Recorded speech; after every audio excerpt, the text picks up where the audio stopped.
네, 하루의 경제 주식 마무리 오늘도 저희 경주마와 함께 하시죠. AI에 대한 기대가 과했다. 어제 AMD에 대한 투자 등급을 하향 조정한 이 투자은행 레이몬드 제임스에서 이런 평가를 내놨습니다. 우려했던 것처럼 이 실적 시즌을 전후로 나스닥 분위기가 예전 같지가 않습니다. 우리 증시는 오늘도 이 저 PBR 테마가 작동을 했는데 미 증시 못지않게 우리도 AI 관련 섹터 부진을 면치 못하는 모습입니다. 잠깐의 쉬어가기인가 아니면 좀 판이 완전히 좀 달라지고 있는 것인가 바로 오늘 이분들과 함께 좀 자세히 분석을 해보죠. 세 분 모시겠습니다. 어서 오세요. 안녕하십니까? 안녕하세요. 네, 오늘 시장 어떻게 보셨습니까? FOMC 파월 연설 하루 앞둔 상황이라 가지고 어떻게 봐야 되나? 저 요즘 시장 얘기를 하면서 네. FOMC 이런 얘기하면 굉장히 기분 안 좋아합니다. 아, 그렇구나. 왜냐하면 예. 만약에 그런 식의 모멘텀이라면 우리하고 미국하고 같이 가야 되잖아요. 근데 미국이 갈 때는 우리는 못 가고 미국이 안 가면 우리는 네. 더 빠지고 이러한 시장을 보면서 일단은 이게 단순히 이제 미국의 금리라든지 하는 부분의 문제인가 아니면 다른 쪽에 문제가 있는 것인가를 좀 생각을 해봐야 될 것 같고요. 어쨌든 지금 시장은 우리 거래소 특히 이제 코스닥 시장은 계속해서 하락으로 내려가고 있는 중이기 때문에 개인적으로는 이 시장이 화났다 이렇게 판단하고 화난 시장에는 좀 떨어져 있는 게 좋지 않을까 이렇게 생각을 일단 듭니다. 방금 이제 말씀해 주셨을 때 AI 관련된 종목군들의 조정이라든지 하는 부분을 말씀하셨는데 예. 사실 시장 AI뿐만 아니라 지금 싹 다 밀리고 있는 대부분의 맞습니다. 종목군들이 밀리고 있기 때문에 아마 투자자분들이 많이 힘들지 않을까 이렇게 생각이 들고요. 네. 단지 우리가 지금 생각을 해야 되는 부분은 시장이 밀리는 거에 가슴 아파하기보다는 시장이 반등할 때 얼만큼의 내가 자산을 가지고 있을 것인가 이 부분을 일단 먼저 여러분들이 지금은 생각해야 되는 시점이 아닌가라고 생각이 들고요. 두 번째로는 시장이 다시금 반등할 때 우리가 생각했던 주도주가 아닌 종목들이 오를 수 있거든요. 네. 그 주도주를 반드시 잡겠다. 이 두 가지만 여러분들이 생각을 하시면서 시장 하락 부분을 조금 더 버텨주시면 어떨까 싶습니다. 예. 여러분들 모두 파이팅 하시기 바랍니다. 파이팅 하시기 바라겠고요. 지금 다행히 시청자분들 채팅창에는 아직 밝은 분위기가 좀 유지가 되고 있는데 예, 오늘 화나신 분들이 좀 많을 것 같긴 하거든요, 진짜. 예. 굉장히 편하게 말씀해 주시네요. 네. 아니, 지금 저 PBR주 찾기 열풍 사실 오늘도 계속되긴 했는데 네. 보니까 오늘 은행 보험은 물론이고 말이죠. 자동차 지주사들 거침없이 오르더라고요. 오늘도 보니까. 네, 오늘도 그런 분위기 계속 됐었고요. 일단 우리 시장이 디커플링 된 거는 연초에 수급 매고 현상이 있었고요. 예. 네, 그러면서 우리는 상대적으로 약하다 보니까 심리적 취약이 생기고 계속 매물을 낳는 그런 상황이 좀 된 것입니다. 단적으로 말씀을 좀 드리면 1월에 우리 국내 개인 투자자와 기관 투자가들이 우리 시장에서 1월에 어느 정도 매도를 했냐면 순매도가 약 2조 정도 됩니다. 2조요. 예. 근데 개인 플러스 국내 기관 투자가들의 미국 시장은 얼마나 샀을까요? 9조 샀습니다. 지난 2020년도, 2020년, 21년도 그때 한 해에 우리나라에 자금들이 들어가서 개인 투자들이 20조 정도 샀어요. 예. 한 달에 9조 한 겁니다. 그만큼 우리 시장에서 지금 빠져나가서 굉장히 안 좋은 상황이 좀 된 거예요. 그러다 보니 또 아주 또 빠르게 코리아 디스카운트 얘기를 하면서 저 PBR 종목, PBR 1 얘기를 또 화두를 던지면서 이게 월요일부터 나온 거예요. 네. 그러면서 지금 시장의 분위기가 더 안 좋아진 이유는 이번 주 오늘 코스피가 0.07% 빠졌잖아요. 이번 주에 코스피가 얼마나 됐을까요? 오늘까지 금요일까지 플러스 0.75입니다. 코스피는 플러스 0.75예요. 예. 근데 코스닥은 마이너스 4.5%입니다. 연초 대비 말씀이신 거죠? 이번 주에 이번 주에. 이번 주만. 그러니까 이번 주에 코리아 디스카운트 얘기 나오면서 저 PBR주 얘기 얘기 나오면서 자금들이 신규 자금이 들어오면서 그쪽으로 들어가는 부분이 아니고 왜 이런 얘기 되게 많이 하잖아요. 윗돌 빼서 아랫돌 넣고 이런다고 얘기를 하잖아요. 그렇듯이 자금이 여기서 빠져나가서 그쪽으로 가는 그런 과정 속에서 소위 고 PBR 종목에 있는 성장주들이 집중적으로 맞으면서 하락을 했기 때문에 이것은 미국에서 얘기하는 AI 관련주들이 많이 올랐기 때문에 빠졌다 이런 부분이 아니고 우리 시장의 내부적인 수급적 요인이 훨씬 더 많이 있는 상태이고 이러한 상태가 이 지금 정책이 한다라고 얘기를 월요일 날 회의를 했거든요. 예. 그리고 나서 2월 안에 모종의 어떤 내용이 나온다 이 얘기를 했기 때문에 이거는 2월 내내 이렇게 끌고 갈 가능성이 상당히 있습니다. 2월에도요? 2월에 발표를 한다고 하는 거니까 그렇죠. 이제 내일이 2월 1일 아닙니까? 예. 그러다 보니 제가 좀 정신이 없습니다. 네, 전반적으로 상대적으로 코스피는 좀 탄탄하게 있으면서 코스닥이 빠지고 코스닥 빠진 거에서 성장주가 많고 또 거기에 우리 개인 투자들이 많이 가지고 있기 때문에 체감적으로 굉장히 좋지 않은 시장이 되고 그런 흐름이 최근에 계속 일어나고 오늘도 그렇게 마감을 했다고 보시면 될 것 같습니다. 예, 제가 아까 채팅창에 분위기 괜찮다고 했는데 괜찮지 않습니다. 지금 반응들이 오늘 상황이 안 좋으신 분들이 확실히 많으신 것 같더라고요. 뭐 코스피 뭐 지수는 오늘 뭐 그렇게 많이 빠지진 않았지만 역시나 이제 타격을 며칠째 계속 입고 계신 분들이 많이 계신 것 같아요. 네, 그렇습니다. 이벤트가 그 코스닥 쪽에는 좀 많이 끝난 것 같습니다. 그러니까 연초에는 뭐 CS 2024도 있었고 심지어는 부분 6G 관련된 내용도 있었고 되게 그 성장주 위주에 대한 그 이벤트가 굉장히 좀 많았는데 네. 지금은 그쪽의 이벤트보다는 지금은 그 기업 밸류업 프로그램에 따른 이벤트가 더 크게 주목받는 것이 아닌가로 좀 판단하고 있고요. 최근에 여기에 대해서 지금 뭐 여러 가지 내용들이 나오고 있는데 지금은 그 정책적인 내용들이 좀 많이 나오기는 합니다. 근데 이게 직접적인 정책적인 내용이 아니라 민생 토론회를 통해서 그 한 거기 때문에 앞으로 할 예정이다라는 걸 좀 생각을 하셔야 될 것 같거든요. 네. 대표적으로 월요일 날 나왔던 게 철도 지하와 관련된 내용이 나왔었고요. 그리고 비대면 진료, 행정 서비스 관련된 내용들이 나왔습니다. 근데 그런 내용들이 나올 때마다 일시적으로 상승을 했지만은 계속 지속적인 부분들을 보여주지 못했거든요. 그렇기 때문에 지금 현재는 그 개인 투자가분들이나 대부분의 이제 투자가분들이 이슈에 굉장히 좀 많이 주목을 하는 것이 아닌가라고 볼 수 있을 것 같고요. 저는 여기에서 좀 더 추가적으로 말씀드리자면은 AI나 이쪽에 대해서는 지금 미국에서도 굉장히 성장 산업으로 보고 있습니다. 근데 우리나라도 분명히 성장 산업은 맞다라고 생각이 드는데 여기에 대해서는 지금은 정책적인 모멘텀 이슈가 굉장히 좀 크게 부각됐다 보니까 네. 이러한 흐름세가 좀 더 지속될 수 있지 않나라고 보고 있고요. 저는 뭐 어닝 쇼크와 관련된 내용들이나 이런 것도 중요하다라고 생각이 들긴 하지만은 지금은 성장주적인 부분들보다도 지금 저PBR이나 이쪽으로 많이 이동을 했다 보니까 당분간은 이러한 지속세의 흐름들이 있지 않을까 보고 있고 제가 보기엔 좀 더 중요한 이슈가 있는 게 뭐가 있냐면 다음 주에 이제 설 연휴입니다. 그러다 보니까 설 연휴 전 때는 또 이제 자금을 확보하기 위해서 이제 돈을 쓰기 위해서 자금을 빼거든요. 네. 그렇다 보니까 심리적으로 더 위축될 수밖에 없다는 점을 좀 참고로 하셔야 될 것 같습니다. 그래서 다음 주까지는 시장 흐름들이 그렇게 긍정적이지 못할 것으로 좀 판단이 되고 있고 2월 지난다 하더라도 거래일이 얼마 남지 않은 상황인데 추가적으로 3월 달 되면 감사 보고서까지 있기 때문에 좀 약간 리스크적인 이벤트가 좀 많다 보니까 지금 현재 상황에 대해서는 좀 보수적으로 시각을 계속 바라볼 필요가 있지 않을까라는 말씀드립니다. 우리가 이제 그 지금 시장을 좀 보수적으로 보는 게 이제 언제까지 볼 거냐라고 하는 부분이 사실 이제 그게 중요하잖아요. 예. 저는 사실 지금 시장의 조정을 개인적으로는 중국 때문에 지금 조정을 받고 있다 이렇게 일단 생각을 하고요. 아시다시피 우리나라가 이제 미국 쪽으로 수출하는 양 자체가 중국을 앞섰다 이렇게 얘기는 합니다만은 홍콩은 중국인가요, 미국인가요? 이렇게 물어보면 당연히 중국이니까 예. 둘을 합쳐보면은 수출량 자체는 여전히 중국이 많다. 수입량 부분을 보더라도 중국이 일단 많습니다. 작년에 얘기가 많이 나왔던 것이 중국이 경기가 살아난다라는 얘기가 많았잖아요.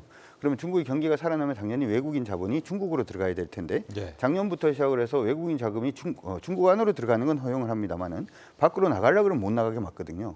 그러다 보니까 중국 안의 경제권에서 가장 외국인들이 이제 자금을 유입 자체도 좀 쉽게 하고 빠져나갈 수 있는 나라가 사실은 한국이고 작년에 그런 부분들 때문에 중국 효과 때문에 일정 부분 외국인들 자금이 좀 유입된 게 아닌가 이렇게 또 생각을 할 수가 있을 것 같고요.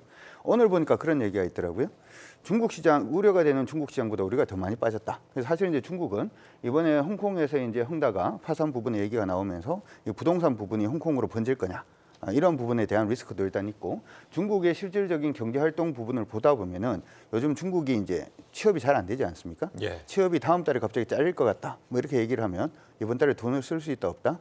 돈 쓰기가 어렵겠죠. 그렇죠. 그러다 보니까 소비도 굉장히 안 좋고 주택 경기는 아까 얘기했던 헝다라든지 하는 부분이 아직까지 봉쇄가 안 돼 있는 그러한 상태이기 때문에 지금은 수출만 좋아진 상태거든요. 그러면은 중국 안에서 외국인들이 중국 경기가 안 좋아지면 당연히 중국에서 돈을 빼고 싶어 할 건데 예전에 넣어놓은 돈도 없고 나가려고 그래도 어차피 나가지도 못하기 때문에 일정 부분 한국에서의 차익 실현 매물이 그 때문에 일단 나온 게 아닌가 저는 그렇게 생각을 하고요. 네. 지금 부분에서 FOMC라든지 하는 부분을 여러분들이 생각을 하시기보다는 중국에서 최근 들어서 증시를 부양하기 위해서 재정 정책이라든지 여러 부분을 사용을 하고 있는데 여기서 일단 저점이 나와야 우리 코스피라든지 코스닥이 조금 더 확실하게 좀 상승하지 않을까 싶으니까 여러분들이 지금부터 시작해서 뉴스 플로우를 체크를 하시 하실 때 미국 보시는 것도 굉장히 좋고 지금 현재 시점에서 우리나라의 정책을 보시는 것도 굉장히 좋습니다만은 중국 시장, 특히 이제 H 시장이 됐던 아니면 중국의 CSI 300 지수가 됐던 이쪽 부분이 언제 턴하는지를 보시면서 투자에 대한 적점을 한번 잡아보시면 어떨까 싶습니다. 예, 중국 얘기 잠시 뒤에 좀 이어서 해보고요.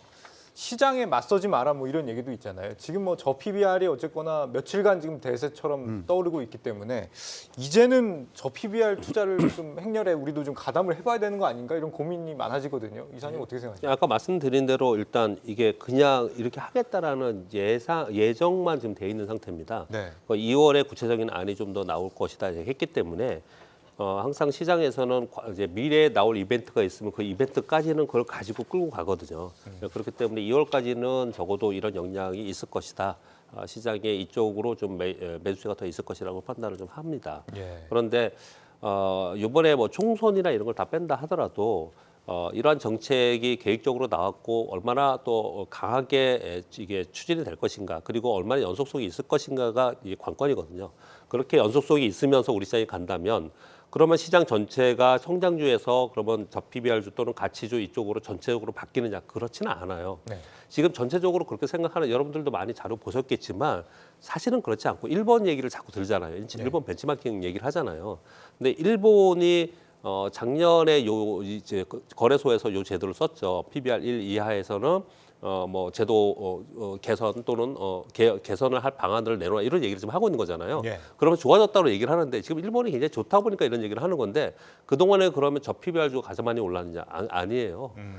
그 PBR에 있는 성장주가 더 많이 오른 점이 훨씬 더 많습니다. 네. 반도체주도 훨씬 더 많이 올랐고요. 그러니까 그렇지 않습니다. 근데 이게 중요한 이유가 있습니다. 뭐냐면 전체적으로 우리 시장 국장은 안 돼 코리아 디스카운트에서 국장에 대한 실망감 이런 심리적인 요인이 굉장히 있는데 이 부분을 어느 정도 해소할 수 있는 정도의 분위기를 만들어 주는 데는 이건 영향이 있을 것이라고 저는 생각하고 꼭 그렇게 해줬으면 좋겠다, 되었으면 좋겠다 이런 생각을 하거든요. 결국은 그건 이제 좀 미래 얘기를 말씀드렸지만 지금 당장 나온 것은 사실은 이벤트성이라고 봐야 되는 게 지금 현재 상황에서는 맞습니다.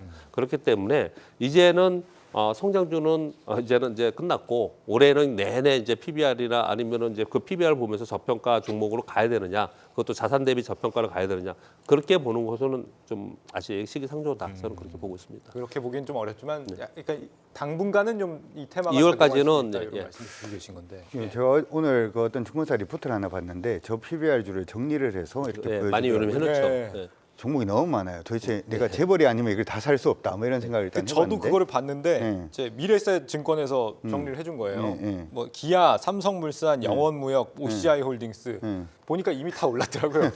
의미가 없던데 봐도. 네. 근데 저는 사실 이 부분에서 우리가 지금 얘기를 하는 게 금융주 얘기도 하고 있고 현대자동차라든지 자동차 관련된 종목군들도 나오고 있는데 저는 여기서 하나 공통점으로 우리가 그냥 생각을 해보면 단순히 저 PBR 관련된 종목이 아니라 배당이 엄청 높아요. 그러니까 금융주 같은 경우에는 DGB 금융지주 같은 경우에는 최근에 많이 올랐음에도 불구하고 시가 배당률이 여전히 7% 가까이가 일단 되고 아시다시피 지금 배당 정책이 다 바뀌었잖아요. 네. 그래서 어떻게 보면 분기 배당하는 회사들 같은 경우에는 지금 배당을 이번에 상반기에 2번 정도도 배당을 받아갈 수도 있고 현대차가 현재 시점에서 시가 배당률이 6% 정도 됩니다.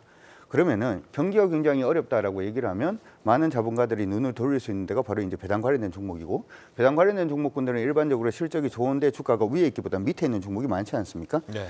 그러다 보니까 제가 생각할 때는 정부에서 저 PBR 관련된 정책을 냈기 때문에 그들 종목이 오르는 게 아니라 그 종목들, 그 많은 종목들 안에서 지금 탄성을 가지고 올라가는 종목은 대부분 배당이 굉장히 센 회사거든요. 그렇기 때문에 제가 생각할 때는 뭐라고 그러죠?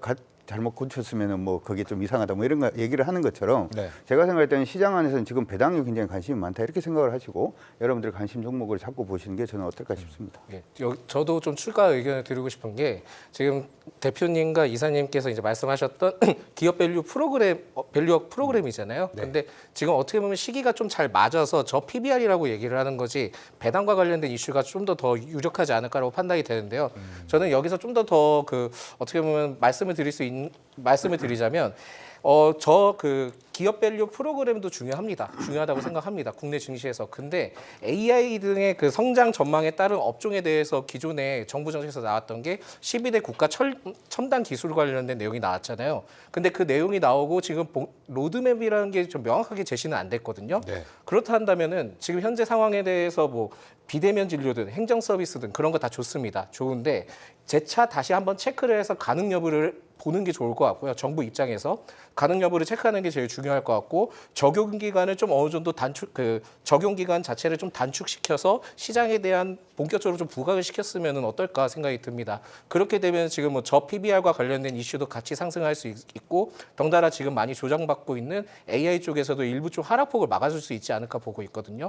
그래서 이러한 내용들이 좀 나오기에는 당장 나오진 않을 것 같기는 한데 좀 나와서 어느 정도의 활기를 좀 불어넣었으면 좋겠다라는 말씀 드리겠고 제일 중요한 건 개인 투자가분들 제일 중요한 거는요 시청자 여러분들이 말씀드리자면 좋은 종목은 언젠간 올라갑니다. 그렇다 보니까 기다릴 수 있는 건 꼭 기다려주시는 게 제일 중요한 투자 포인트가 아닌가라는 말씀드리겠습니다.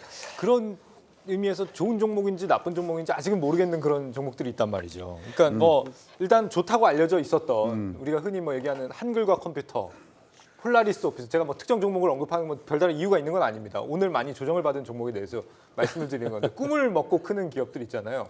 이 종목을 들고 계신 분들은 지금 어떤 판단을 해야 됩니까? 주변에 막 손절 고민하는 분들도 꽤 계시거든요, 이제. 시장이 그런 것 같아요. 예전에 이제 우리가 보통 뭐 주식을 매수하고 난 다음에 이제 자기가 매수가 근처에 그 밑으로 떨어지면 손절하시는 분들도 계시고 아래쪽으로 뭐 5% 정도 뭐 손절가를 잡으시는 분들도 계시는데 네. 최근 시장이 굉장히 어려운 이유가 저점까지 그러니까 현재 주가에서 매수 타이밍에서 저점까지 나오는 게 보통 14% 15% 정도의 이제 변동폭이 지금 굉장히 크기 때문에 제가 생각할 때는 한글 컴퓨터라든지 하는 종목의 흐름이 깨진 건 아니지만 예. 소위 이제 우리가 이전에 주식 매매하는 방식으로 해서는 좀 많이 힘든 부분이 있지 않나 이런 예. 생각도 들고요. 특정 종목을 염두에 두지 말고 말씀하신다면. 예. 대부분이 그래요. 지금 오늘 같은 경우에 삼성물산 같은 경우에도 오늘 매수 포인트가 일단 뜨긴 했는데 저점까지 생각을 해서 따져보면 굉장히 진폭이 크거든요. 지금 아마 채팅하시는 분들도 차트 한번 뒤져보시면 흐름은 잡았는데 저점까지 너무 멀다 이렇게 아마 구분이 가실 겁니다. 그래서 지금 부분에서는 여러분들이 만약에 트레이딩을 만약에 하신다면은 몇 %보다는 얼마에 대한 기준점을 잡으신 게 좋아요. 무슨 얘기냐면 한 종목을 매수를 했을 때 50만 원만 잃고 게임을 끝내겠다. 그러면은 10% 정도 진폭을 가지면 한 500만 원 정도 투자를 할 수가 있는 거고 20% 정도 진폭을 가지면 250만 원 정도 투자를 할 수가 있는 거잖아요. 그런 식으로 이제 그 퍼센티지로 여러분들이 게임을 트레이딩을 제가 게임이라고 표현을 하면은 네. 게임을 하기는 좀 많이 힘들고 이게 손절을 했을 경우에 리스크 되는 금액 자체를 정하셔가지고 보시는 게 일단 좋을 것 같고요. 두 번째로는 지금 우리 시장이 어쨌든 저 PBR이라든지 저평가되어 있는 종목 아니면 배당 있는 종목군들 중심으로 해서 시장이 돌아갈 때는 예. 트레이딩 관점이라면 과감하게 그쪽으로 저는 돌리시는 게 좀 더 낫지 않나 이렇게 생각이 들고요. 그러면 좋은 종목이라고 했던 AI는 그러면 안 되는 거냐? 예. 아닙니다. 됩니다. 되는데 중요한 것은 버스가 와야지 버스를 타지 버스도 안 하는데 차도에 뛰어드는 행위는 옳지 않다 이렇게 생각이 들고요. 그러니까 AI 관련된 종목이라든지 좋은 종목이라고 생각했던 종목군들도 타이밍이 올 때까지 다시 말하면 버스가 올 때까지는 조금 기다렸다가 하시는 게 어떨까 싶습니다. 이사님 생각도 궁금한데. 네, 지금 앵커님 아까 질문 주신 거에 먼저 답을 좀 드리면요. 네. 지금 저 PBR 종목들 리스팅이 됐다 그랬잖아요. 네. 근데 시장에서 가장 좋은 거는 성장준 대 PBR이 낮은 겁니다. 그게 가장 좋은 주식이거든요. 네. 그러니까 그 안에서 지금 아까 두 분이 말씀 주신 것처럼 리스팅이 다 돼 있고 많이 돌아다니는 거 여러분들 보셨지 않습니까? 그 안에서 PBR이 낮은데 그냥 PBR이 낮은 굴뚝주가 아닌 성장 모멘텀을 갖고 있는 주식이면 좋을 것 같고 그리고 또 그 안에서 뭐 배당 성향이 높거나 또는 자사주가 많은 주식이 지금 인기가 있는 거잖아요. 그런데 사실은 이건 이익이에요. 배당을 많이 준다는 건 이익 경험이 높다는 거지 않습니까? 그러니까 결국은 주식은 이익이 나는 주식을 사는 거거든요. 땅만 많은 거 갖고 사는 건 아니지 않습니까? 예. 그러니까 지금 저 PBR 종목이라고 하는 것 중에서는 그런 것들이 되게 많아요. 그러니까 그 안에서 좀 고를 필요가 있다라고 말씀을 좀 드리겠고요. 그 질문에 답변을 그렇게 드리겠고요. 예. 그리고 좀 더 나아가서 지금 말씀 주신 거에 좀 저도 덧붙여서 말씀을 좀 드리면 주식 투자는 기본적으로 미래에 투자하는 겁니다. 그렇기 때문에 우리는 주식 투자 굉장히 어렵고 미래 이익을 우리가 지금 끌어당겨 와서 얼마큼 반영되느냐를 가지고 지금 하는 거지 않습니까? 예. 그러다 보니까 미래에 성장이 있는 주식을 하는 게 사실은 맞는 거예요. 사실은 맞는 겁니다. 그래서 이 지금 얘기하는 AI가 뭐 미국에서는 이미 거품, 우리는 지금 전혀 AI 뭐 별로 맛도 못 봤는데 미국은 AI 거품 얘기를 하고 있지 않습니까? IT 버블처럼 붕괴되지 않겠냐 이런 얘기를 하잖아요. 네. 근데 이런 거는 사실 지금 답이 내려져 있는 성장이란 말이에요. 답이 내려져 있는 성장 쪽에서는 계속 지켜보고 대신 아까 얘기하신 것처럼 이게 이제 굴곡이 좀 있거든요. 이런 부분들을 우리가 판단하는 것이지 전체적인 흐름에서는 성장주 그리고 AI 쪽을 계속 보는 것은 맞다고 저는 생각합니다. 좋은 말씀 주셨습니다. 이익이 나는 주식이라고 해가지고 이제 PBR도 낮은데 요즘에는 이제 ROE도 높고 뭐 이런까지 막 다 보더라고요. 그래서 PBR을 따질 때 ROE를 반드시 보죠. 그래서 PBR이 낮은 종목들 중에서 아까 리스팅에서 ROE는 워렌 버핏도 ROE가 20% 이상인 주식에서 올라라 이렇게까지 아예 얘기를 하지 않았습니까? 그러니까 ROE가 기본적으로 높은 주식을 또 다시 한번 고르는 그런 작업이 필요하겠죠. 예, 그렇군요. 지금 우리 시장에 두 가지 좀 상반된 신호가 들리는 것 같습니다. 이달 우리 증시 등락률이 뭐 앞서 좀 텍스트로도 좀 보셨겠습니다만 세계 꼴찌다 뭐 이런 분석이 있고요. 반대로 IMF가 우리 경제 성장률 전망치를 2.3%로 높여 잡았다 이런 이슈가 있습니다. 지금 상반된 내용인데 둘 다 배경이 앞서 우리 강 대표님 말씀하신 중국이거든요. 한쪽에서는 중국이 워낙 부진하기 때문에 우리도 빠질 거다 이렇게 얘기를 하고 있는 거고 다른 쪽에서는 그래도 중국이 부양을 하면서 좀 받쳐주기 때문에 올해 우리 성장률이 괜찮을 거라고 얘기하고 있는 건데 어떻게 봐야 되나요, 이거는? 좀 어렵지 않을까 싶어요. 일단은 중국이 살아나기엔 좀 어렵지 않을까 이렇게 생각이 들고요. 네. 아시다시피 중국을 우리가 소위 말해서 이제 시멘트 GDP라고 많이 얘기를 하는데 기본적으로는 건설이 살지 않고서는 중국의 GDP가 올라가는 부분은 사실 좀 기대하기는 어렵고요. 우리나라하고 비슷하게 중국도 중산층이 대부분은 부동산 투자가 많아요.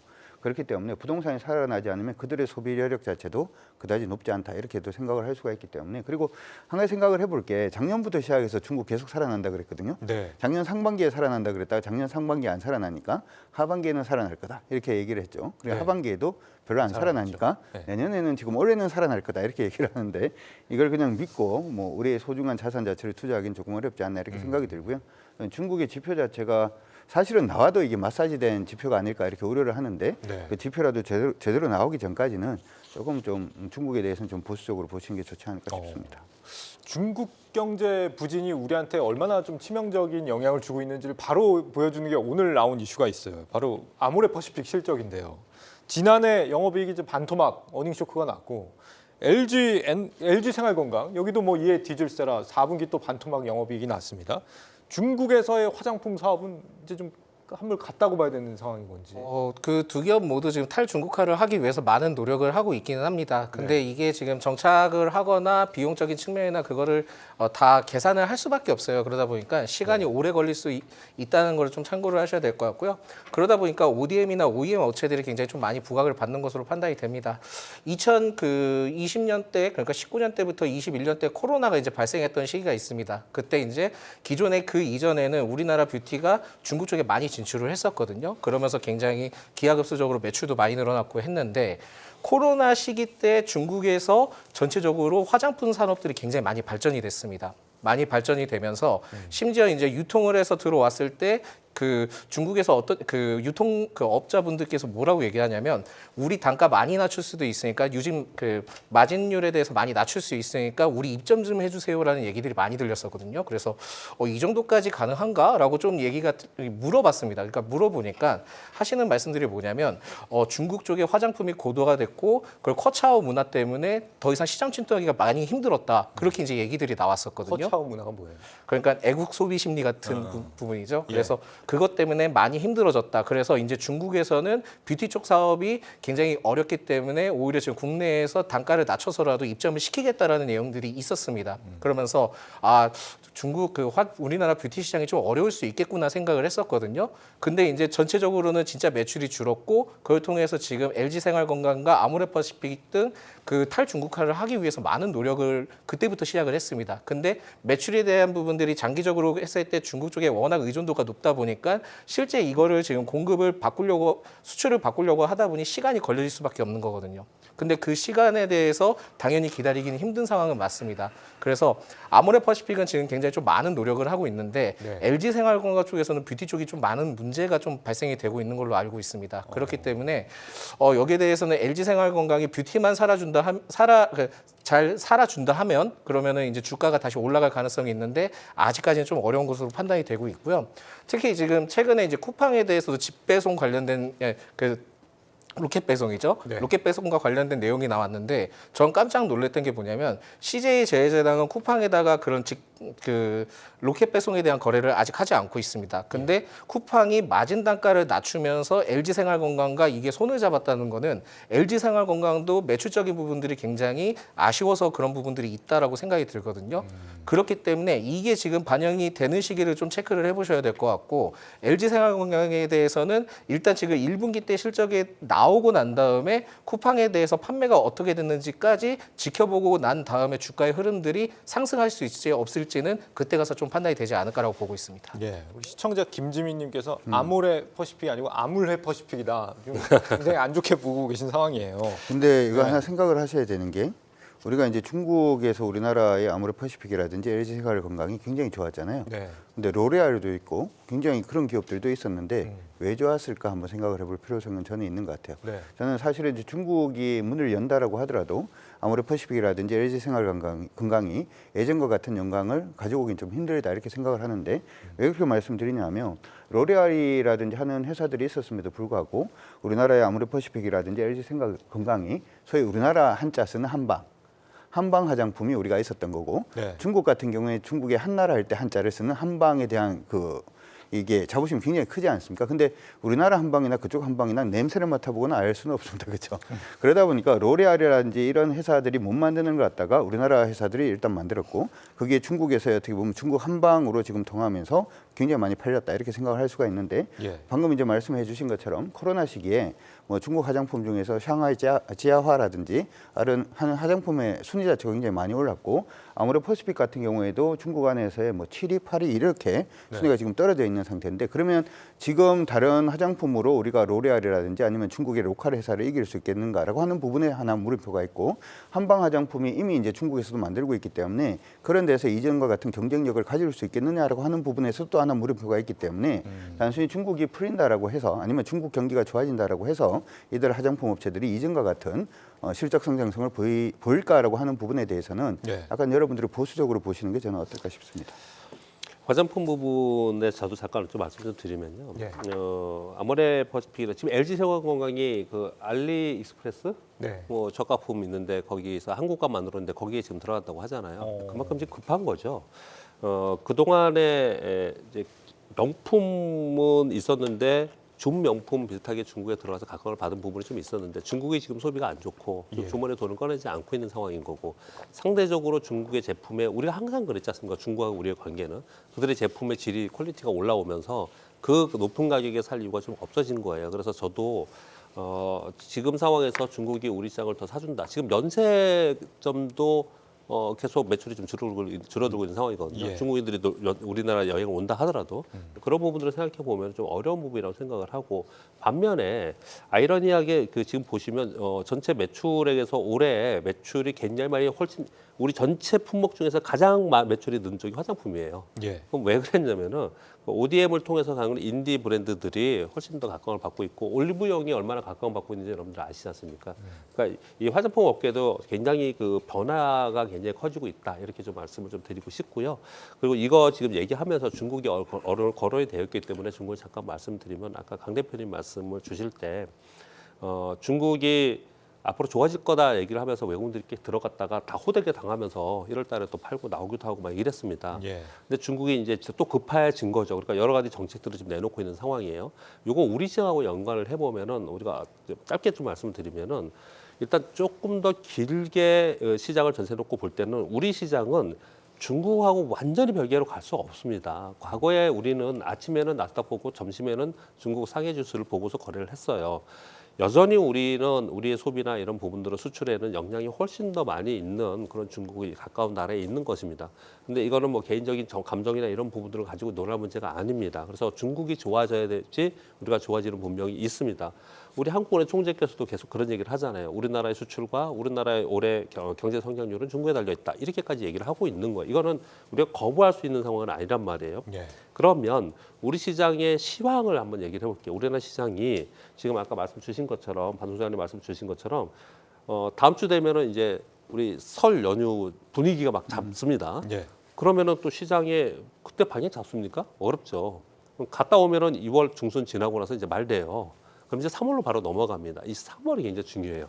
두 가지 이유가 있는데 하나는 3월에 기준금리를 미국이 어떻게 할 거냐는 이제 3월에 가서 어떻든 간에 그때 안 해가지고 뭐 굉장히 또 매파적 발언이 나서 빠지던 올라가든 간에 3월에 결정이 되면 될 가능성이 높고 또 하나는 뭐냐면 지금 중국이 가만히 보시면 뭐 국유기업을 시총 관리를 한다라고 하고 있고 그것을 공무원들의 뭐 KPI에 넣는다 그러고 있고 그리고 지금 우리 공매도 제한처럼 주식 대여 제한하고 있고 막 이런 거 막 발표를 하잖아요. 네. 지준을 인하하고 이거 그러지 않습니까?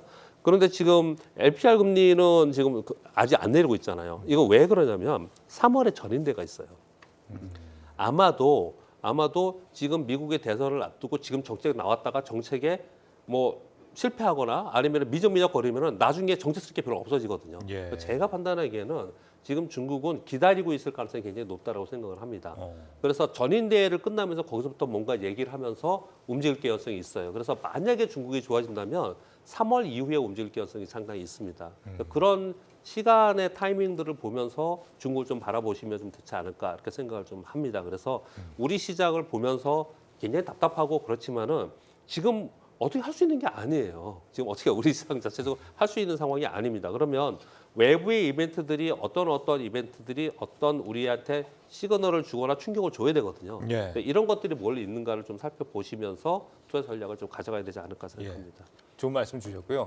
이사님 방금 전에 이제 설 연휴 말씀을 주셨는데 마침 그 화요일에 우리 나오시는 하창봉 대표님께서 예.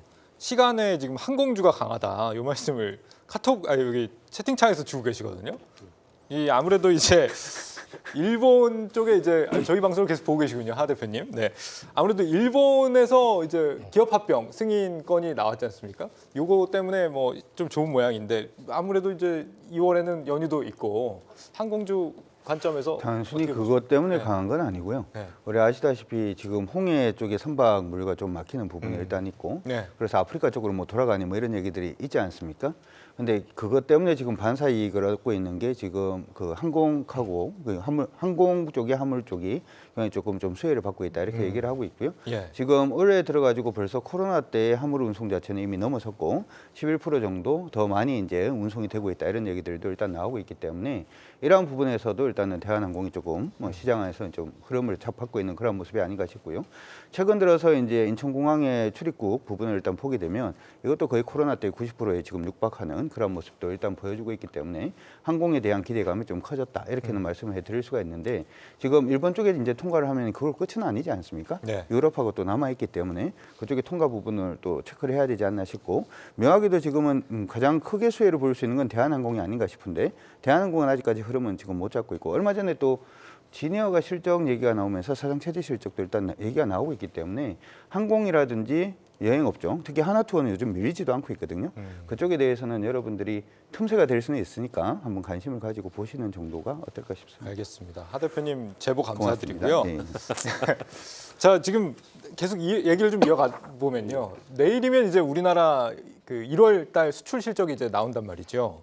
여기서 이제 데이터가 어떻게 나올까를 보면은 우리나라 경기가 뭐 괜찮을 것이냐 이걸 좀 예측해 볼 수 있을 것 같은데 지난해 상황을 보면은 중국 쪽의 수출은 계속 감소를 하고 미국 쪽의 수출은 또 늘어나고 이런 상황이었는데 1월 이후에 이제 앞으로의 올해 좀 수출 어떻게 좀 흐름을 이어갈 거라고 예상하십니까? 과거에는 월등하게 중국이 좀 높았는데 네. 아까 말씀하신 대로 뭐 강 대표님 말씀하신 대로 홍콩하고 합쳐보면 월등하게 높았는데 지금 중국은 계속 줄이면서 미국이 늘어나면서 거의 비슷해지는 상황까지 좀 됐습니다. 예. 거기까지 가 있는 상황이긴 하지만 여전히 우리는 이제 중국 영향을 훨씬 많이 받고 있는 거고 그리고 미국은 제가 아까 그 장기적으로는 우리 중국이 안 좋은 것에 영향을 많이 받는다는 얘기를 잠깐 하다가 그냥 말았는데 예전에 여기 그냥 한번 말씀 나온 김에 말씀드려보면 일본이 미국을 상대할 수 있는 만큼 경제 부국이 되는 시절이 있었습니다. 곧바로 미국이 그냥 철퇴를 내렸죠. 그리고 잃어버린 20년, 30년이 됐지 않습니까? 지금 미국을 제치고 2030년이 되면은 글로벌 빅원이 된다라고 글로벌 학자들이 다 얘기했지 않습니까? 중국. 예. 중국을 그냥 가만 안 두잖아요. 지금 다방면에 가만두지 않고 있습니다. 온갖 제재를 다 하고 있지 않습니까? 이거는 계속 강화될 수밖에 없는 그런 상황입니다. 특히 올해는 대선이 있기 때문에 그렇거든요. 네. 근데 거기에 우리가 엮여 있는 거죠. 그러니까 이제 동달을 같이 맞고 있는 그런 상황이에요. 그래서 전체적으로 좋지 않은 그런 상황이거든요.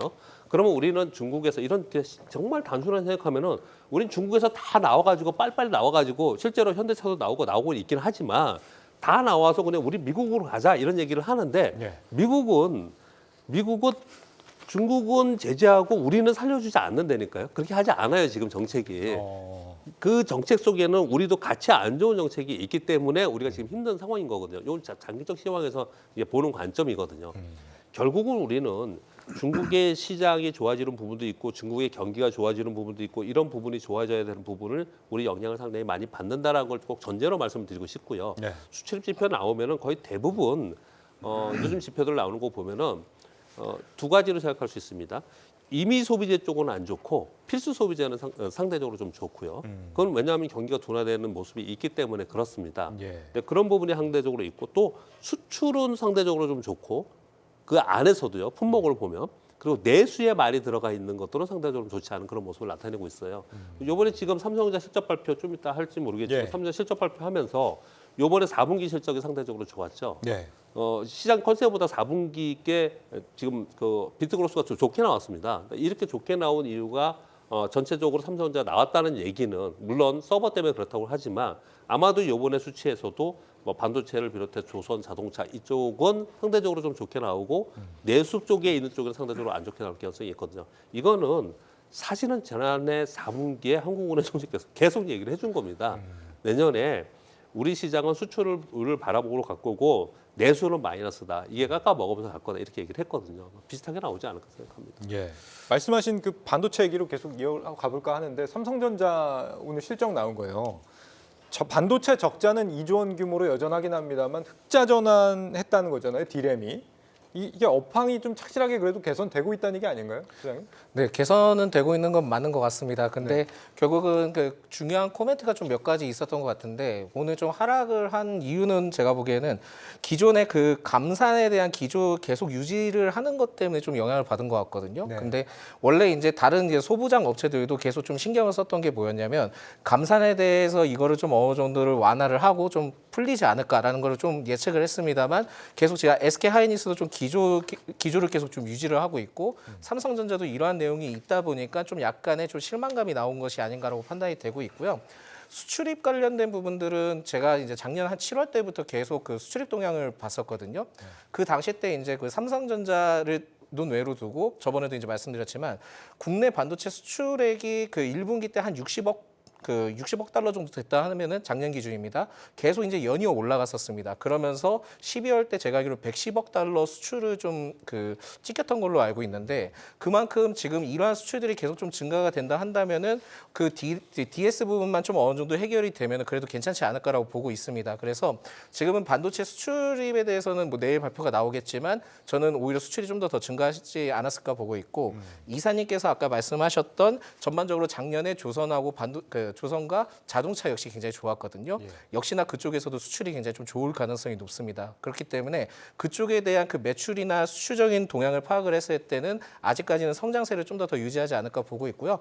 오늘 하락의 의미는 좀 더 지켜봐야 되긴 하겠지만 결국은 제가 보기에는 감산 때문에 좀 이슈가 있는 것으로 판단이 됩니다. 근데 이것도 시간이 지나면 해결될 가능성이 매우 높다 보니까 이 점을 좀 참고를 하셔야 될 것 같고 제가 보기에는 이 감산에 대한 내용에 대해서 좀 체크를 해보면은 감산 기조가 유지한다는 것은 제가 보기에는 아직까지 시간이 걸릴 수 있다라는 거고 기존에 이제 코로나 때 그 컴퓨터나 램 등 여러 가지 굉장히 좀 많았었잖아요. 네. 그때 이제 워낙 이제 집에서 많이 이제 컴퓨터를 통해서 구매가 많이 이루어졌는데 그때 굉장히 좀 그 D램이든 여러 가지 많이 찍어낸 걸로 알고 있습니다. 그런 재고들이 계속 쌓이면서 갔다 보니까 이러한 재고들을 통해서 감산을 할 수밖에 없었던 역할로 보이거든요.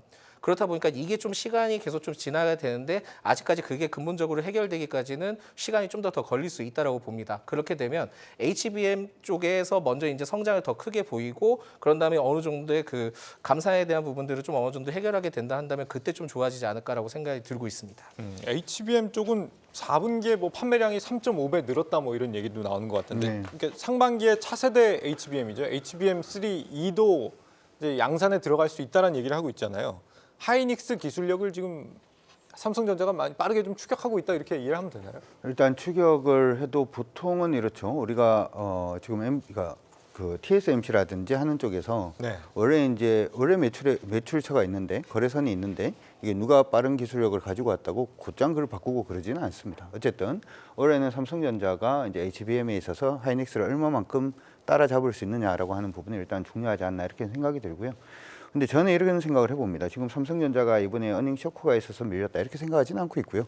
왜 그런 말씀을 드리냐면 TSMC가 이전에 주가가 상승하기 시작을 할 때도 매출이 올해 20% 정도 상승한다 이런 기대감으로 일단 오른 거지 않습니까? 예. 20% 상승했다가 아니라 올해 20% 이상 상승할 수 있다 이런 얘기고 엔비디아라든지 AMD가 열심히 달렸던 이유들도 보면 AI 시장이 지금 뭐 버블 얘기가 나오고는 있습니다만은 지속적으로 확장된다 이런 것 때문에 확장된 게 아니라 예. 확장될 것이다라는 기대감 때문에 오른 거잖아요. 그러면 삼성전자는 그러면 왜 여기 안에서 삼성전자, SK하이닉스 우리나라 반도체 기업들은 그러면 희망이 없는 건가? 아니거든요. 어차피 거기 생태계 안에서 같이 돌아가고 있는 그러한 부분인데 지금 밀리고 있는 것은 어떻게 보면 우리 시장이 못 가니까 그냥 밀리고 있다 이렇게 생각을 하시면 좋을 것 같고 삼성전자에 대해서 그냥 좀 말씀해 드리면 얼마 전에 마이크로소프트에서 드디어 이제 키보드에 AI 버튼이 달린 그런 게 이제 나왔어요. 예. 이 얘기는 뭐냐 하면 이제 컴퓨터가 AI가 이제 들어가는 게 필수가 된다 이런 얘기도 일단 하고 있는데 그러면 한번 생각을 해보자고요.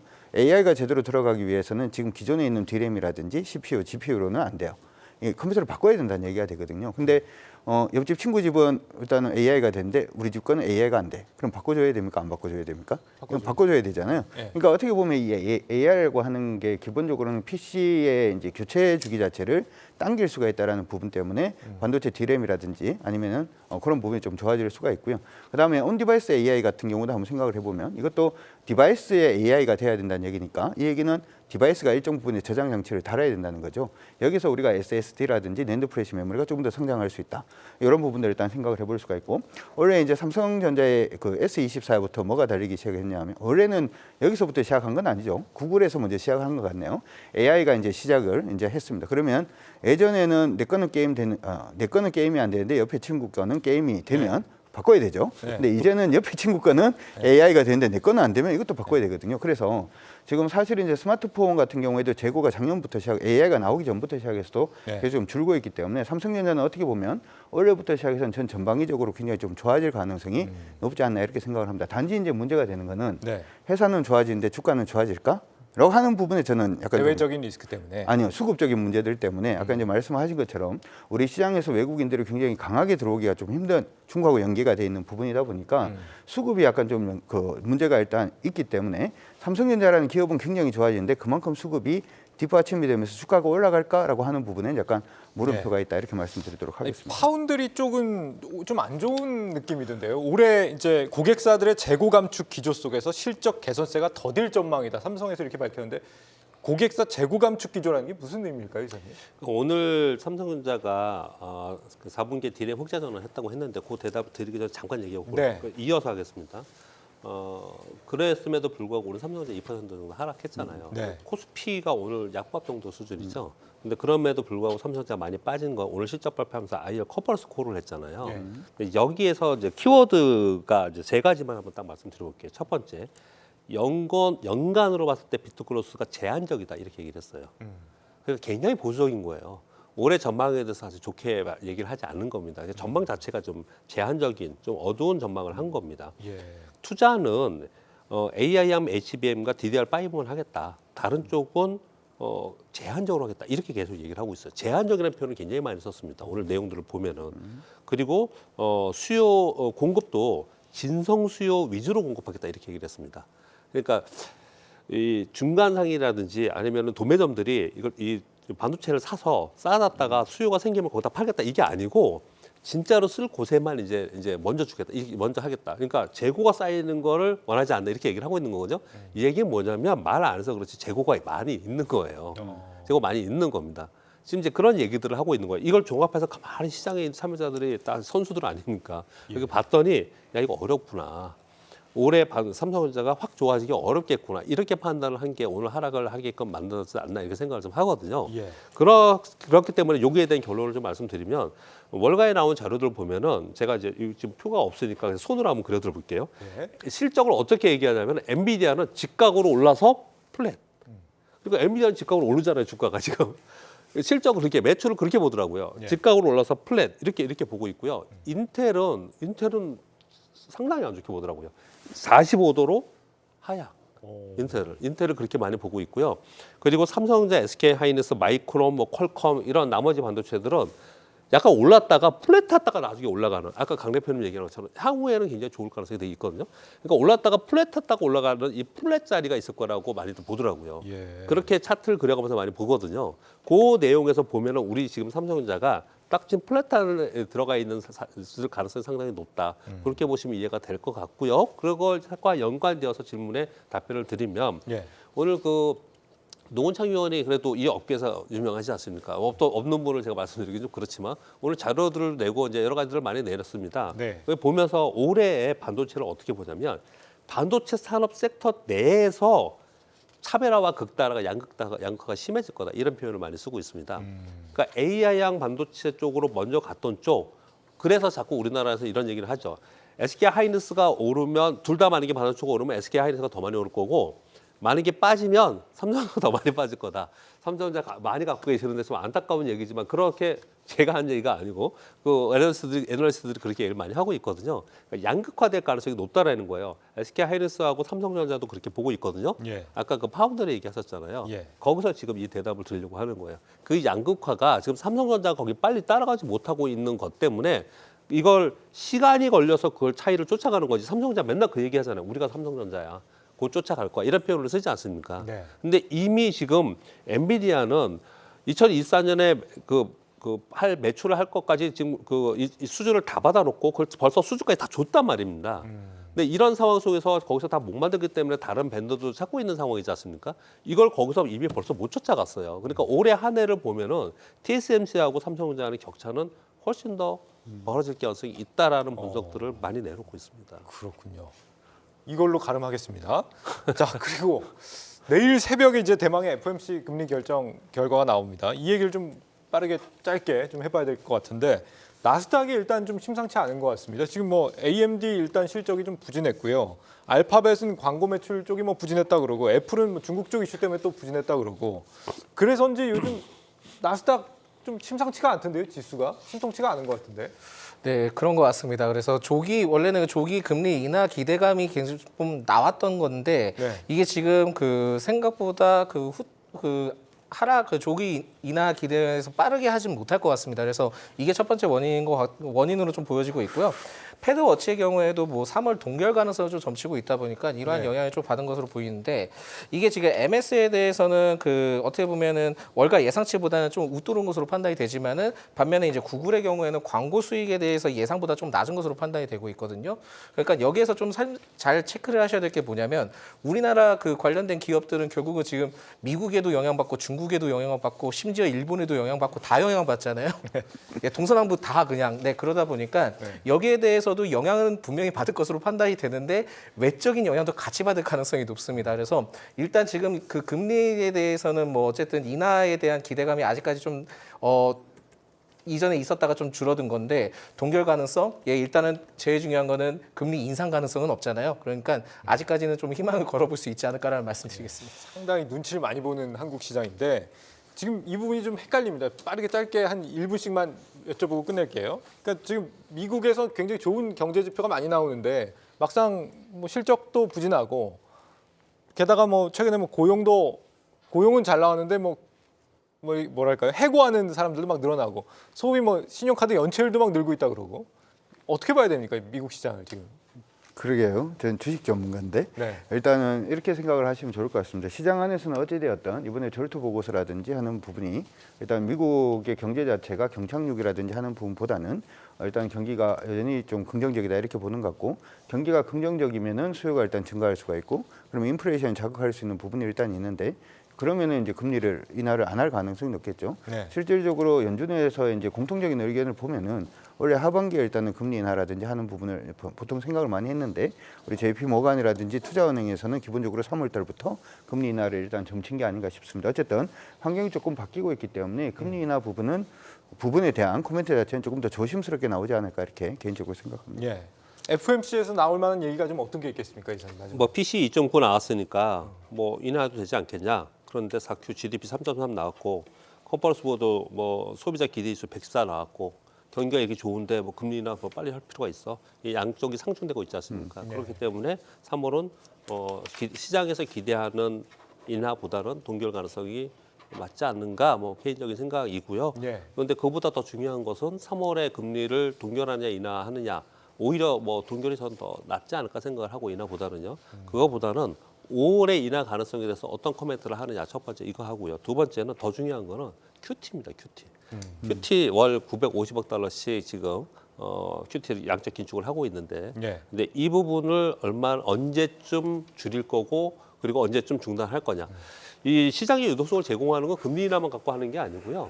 양적 긴축이라고 얘기하는 양 QT 그리고 양적 완화라고 하는 QE 이걸로 하거든요. 네. 그렇기 때문에 그동안에 계속 시장에서 유동성을 지금은 이제 다시 회수하는 이런 과정에 있었기 때문에 만약에 금리를 동결하고는 과정 속에서 QT를 줄여가거나 어느 날 멈추면은 그만한 효과가 또 있는 것이기 때문에 시장에서는 여기에 관심을 굉장히 많이 갖지 않을까 생각합니다. 만약에 이사님 내일 뭐 긴축 속도 조절 관련 얘기가 나오면 우리 시장 내일 좋습니다. 당연히 호재성으로 받아들이겠죠. 긍정적인 영향을 예, 미칠 예. 수 있습니까? 알겠습니다.